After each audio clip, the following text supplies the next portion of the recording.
Waiting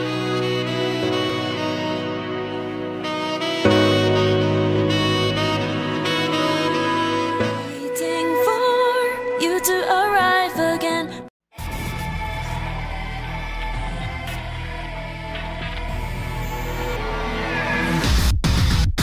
Now that we are in the sky, don't get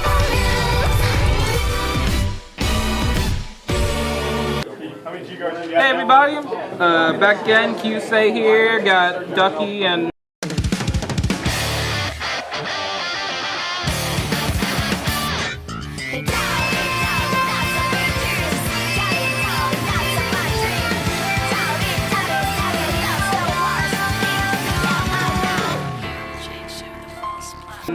Crashheart.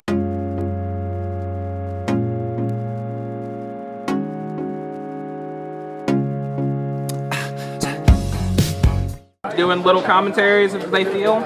Doing a profile on the new Chronofang deck. So we're gonna get right into it. Starting off, starter, I'm still playing TikTok Worker. In America, we haven't had that ban yet, so just gonna ride it until we get it. A lot of people are running Chronofang Tigar, or Chrono Tigar. Meh. TikTok Worker skill is after rear swings, put him in soul, time leap it. There's just so many plays you can open. Having him as your starter scares people. They try to deal with him. If they don't, you just get so much pressure first stride. He's just good. There's zeros in the deck. Second TikTok Worker. They blow up that first one. You call it out with Mellum. You draw into it. You laugh. Just for control matchups and other shenanigans. You can also just keep comboing with TikToks. So I'll get into that later. We're running 4 Night Barking Gear Tabby, Chronofang's personal crit trigger. So it works a lot like all the other ones. When you swing, put him in soul, +5 draw card. Because he's Chronofang, it had to be awkward. His is when he's bound. So typically when you time leap him, because you have to do it from rear guard, put him in soul, give your van +5 draw card. What's cool about him compared to the others is he's the main phase as opposed compared to battle phase. So you can put him on the field, use his skill when you time leap everything, and then still set up a field to fight. Use him for the back row attack.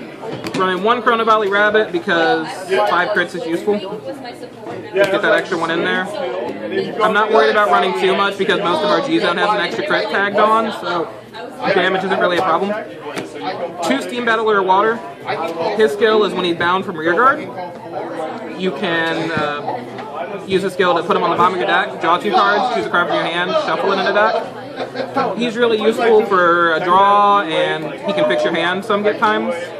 He's also really easy to go into with Mellum and a super good time leap target, so you spam his skill as much as you can. Capping out this one at 4 Lucky Pot Draco Kids. Margle clone for gears. 3k to something's useful. I mean, I'm sure we've all had those times where that extra 3k power makes something hit a ban. The biggest thing is you have a real soul problem in this deck, and being able to just plop them in there and use all your skills is hyper useful. Plus this deck loves draws, especially with Rebellion Squad Drive. So we're playing him at 4. Going on to that note, because we love draws and semi-being control and gear so much, we're running a Chronodos sheet. Just because extra draw helps.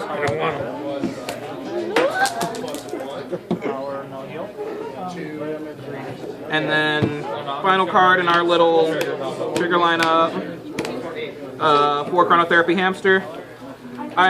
You always run 4 heals. Only reason I'm running him over Aluru and would advise other players to is because in a future set we're getting a card called Metal Pulsar Alter Dragon that has stride cost, and you also be paid by counterblasting 1 and binding a Zodiac Time Beast from your hand. There will be games where you have nothing but him in hand and you stride with them. So I'd get him now and then have him for when that comes out. For our 1 lineup, we're running 4 Steamkeeper Labashim.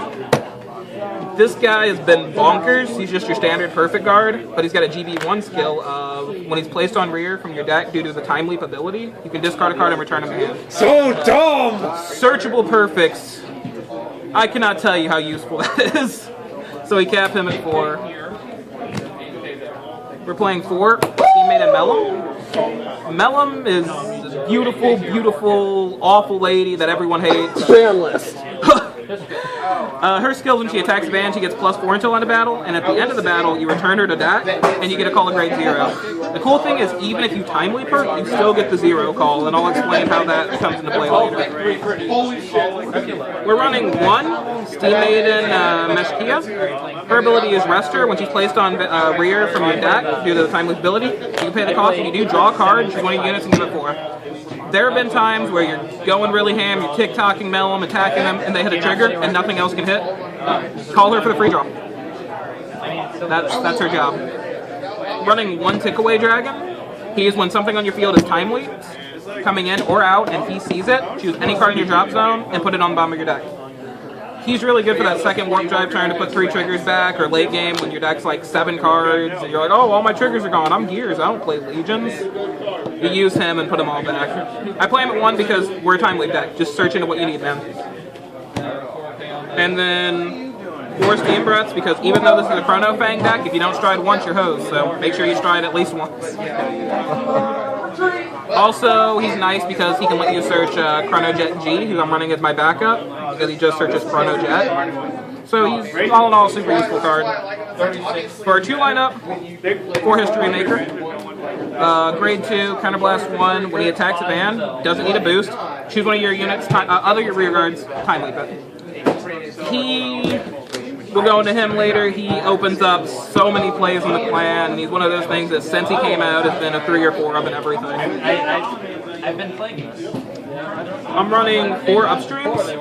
Normally people run 2 or 3. I like the 4 just because if I see him in hand, I don't have to time leap into him. I can time leap into other combos. He's essentially Mellum. He gets +4 when he swings, but he'll turn into a rested grade 1 instead, which isn't as useful, but there are times where like you'll turn him into a Mellum, hit a stand trigger, stand the Mellum, keep comboing. So he's still good. And then my final grade 2 is 2 Steam Tainer Nani. He just came out. So if you have a Vanguard with Chronofang, he gets +1000 for each card in your bind zone, just static. So he gets really big at times, and he's got the skill Soul Blast 1 at the end of battle that you're banned with Chronofang and its card name attacks, or your grade 4, so you have to be stridden with him as a heart, because we don't have any Chronofang strides. His name's Chrono Tiger Rebellion. If you do, call him to rear. Really cool play with him is Rebellion is on swing, Soul Blast 1, bind a card from hand and field. Bind Nani, swing with Chronofang, end of battle, since you attack with the Chronofang, Soul Blast 1, call Nani back. So he's super useful for that combo. For our 3 lineup, running 4 Chrono Jet Dragon G. He's our new card from the trial deck. His continuous Van skill is during your turn, for each face-up 2 cards in your G zone, he gets +5, and all of your Zodiac Time Beasts get rear guards get +1. The second skill is not super useful, but the first is really nice, especially after next stage. Earlier we had him at 41. I worked hard for this. Did Ray end up leaving? His second skill is, instead of the Counterblast 1, send something to the bottom of your opponent's deck. During your turn, when a Gear Dragon or Zodiac Time Beast strides, choose up to 1 card from hand, call it, and then time leap something on your field. The time leap acceleration is so good. He lets you do so many things, especially if you have like the Earth Water in hand. The free draw on stride is super nice. But again, he's just a backup. In games, try to hold 1 of him because we are playing 2 next stage in the G zone, and being able to ride, stride, next stage for a game ender is super useful. Then final grade 3. Grain, grade, bread, who cares? Man, legend, Chronofang Tiger. So his secondary skill is on ride, choose a card from your hand, bind it. Choose one of your opponent's rears. They shuffle into their deck and search for a card 2 grades less and call it.